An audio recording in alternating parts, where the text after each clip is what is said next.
Hold up.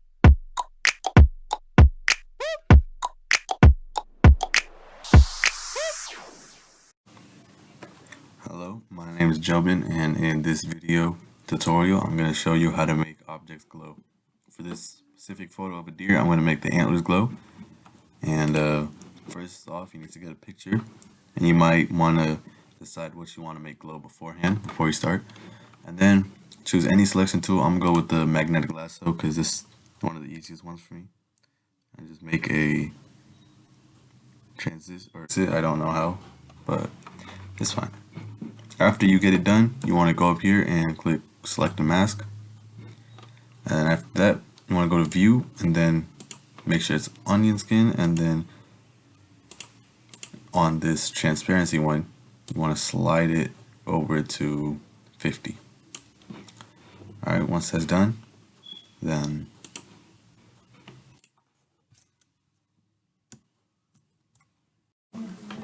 alright.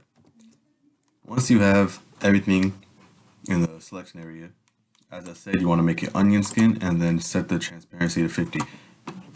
On this side, there's going to be 6 things to choose from. You want to choose the second one, which is a refine edge brush tool. You want to refine all your edges. Make sure you have everything selected. As you can see, I did it here. It looks a little weird, but I think that's how you do it. I already did it at the same time. You just want to make sure everything you want selected is selected. And after it is all selected, you want to, I'll just show you, like, just go around all the edges, make sure everything's good. After that, go to view and then choose on black. Once you have that chosen, scroll down and set the contrast to 10. After you set it to 10, you have to, it might be there, it might not, or you might have to manually open output settings. It's just gonna look like this. Just open it, check the box that says decontaminate colors, and then make sure it says output to new layer with layer mask. After you choose after you finish doing that, it's going to show this. Make sure your background right here is visible, so it's going to look like that. After that, you want to go to your layer mask, hold control, and click. It's going to bring up the selection of your object. And then what you want to do is go back to your selection tool. This time I'm not going to use the magnetic lasso, just the regular lasso tool. And you want to come up here to these 4. You can see all these, and you want to hit subtract from selection, which is the third one. And what you want to do is select from here, go around the deer's ear, and then all the way around. So after, it should look like only the antlers are selected. Everything else below should not be selected. So it's going to look something like this. Go over the deer's ear, boom, like that, and then just go around.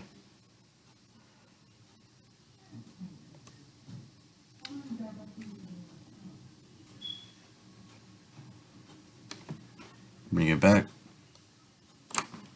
Still looks something like that.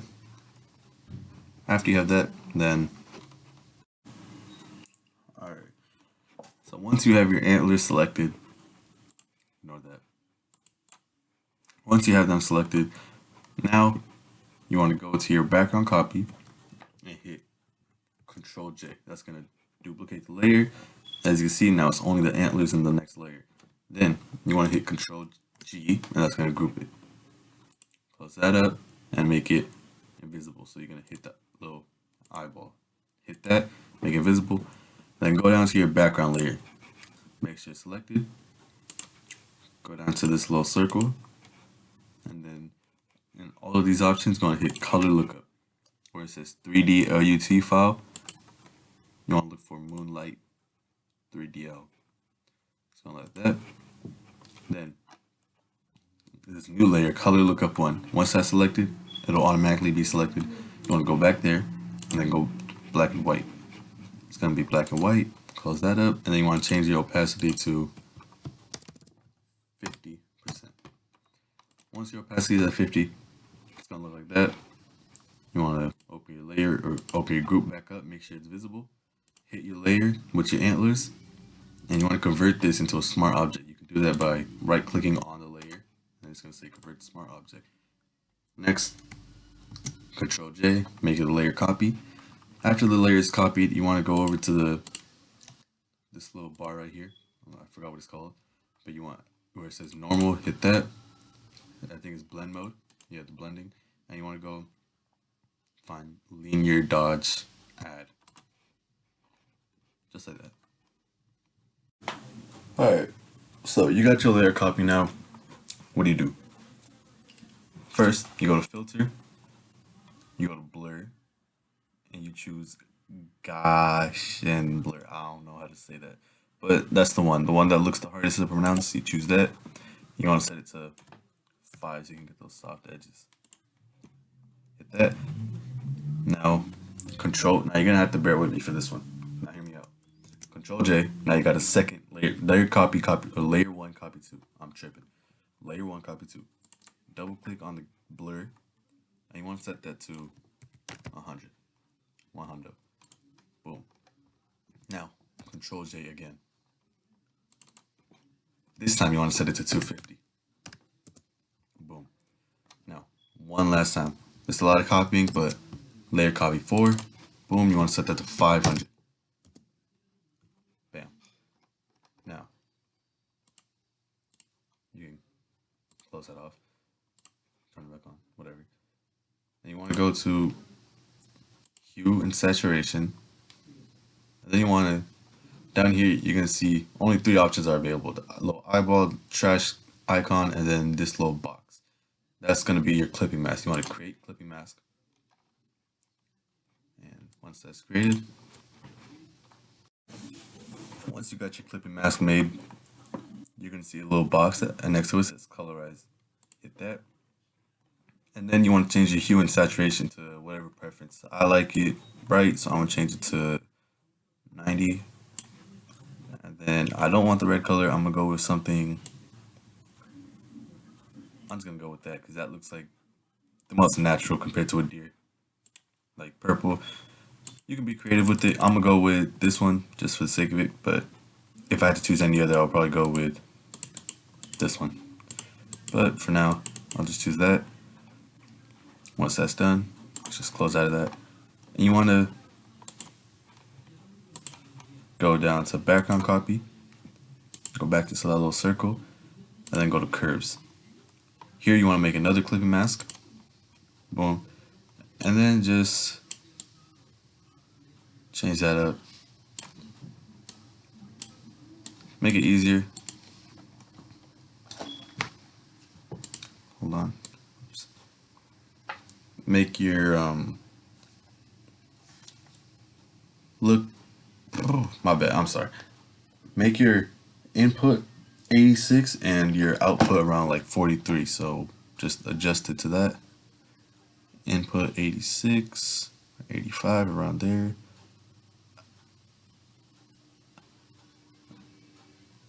Output 43. That should be good. From there, you want to.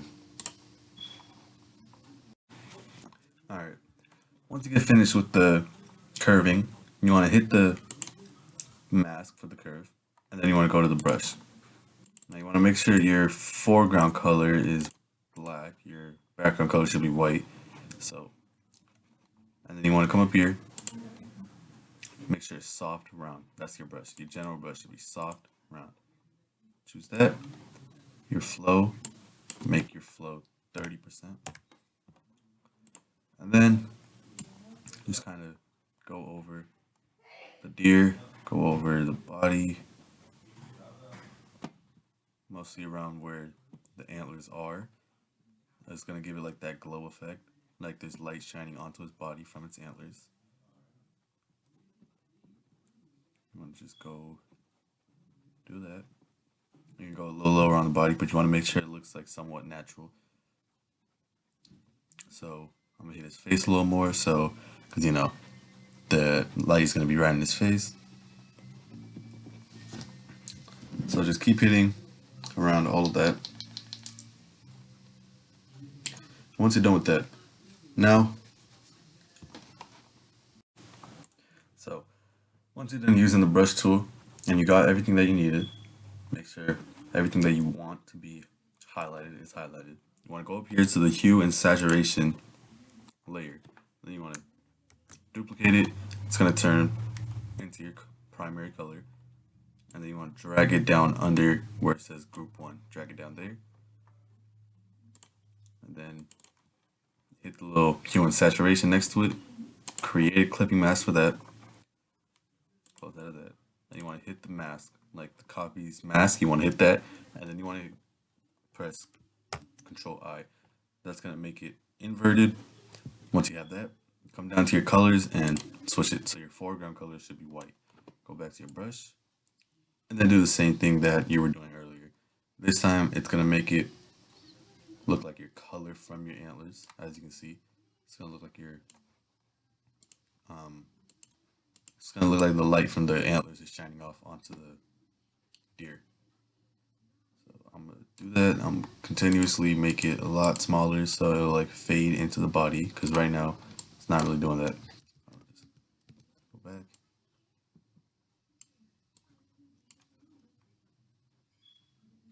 Now I'm gonna make the opacity 20%. So it's gonna look like it's fading onto the body of the deer.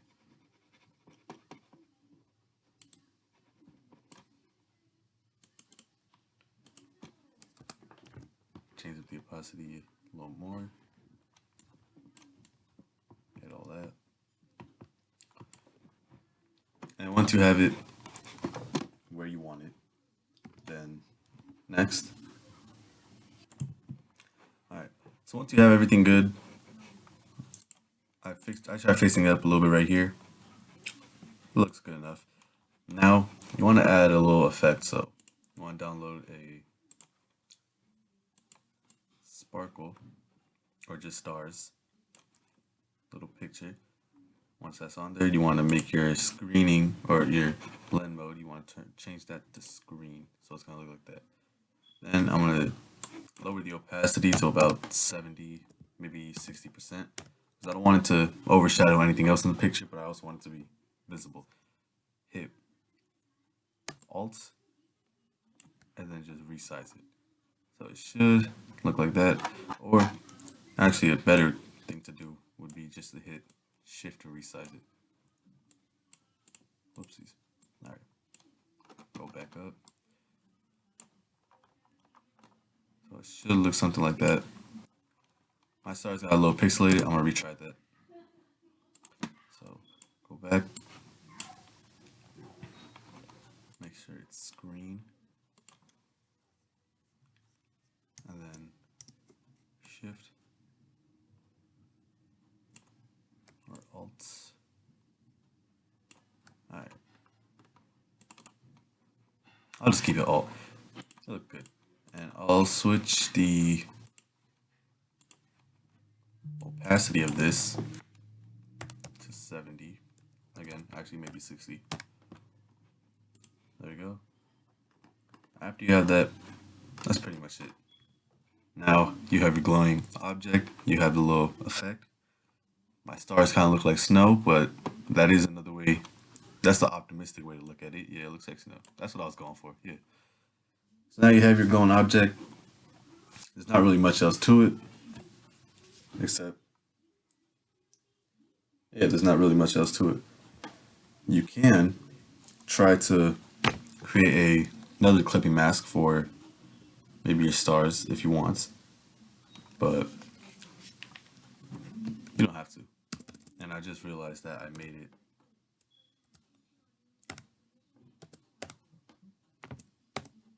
There. I changed this to 30, but now it looks like snow. It looks more in the background than it is on the deer, because the deer is our primary focus. So now you have your glowing object, and that's pretty much it.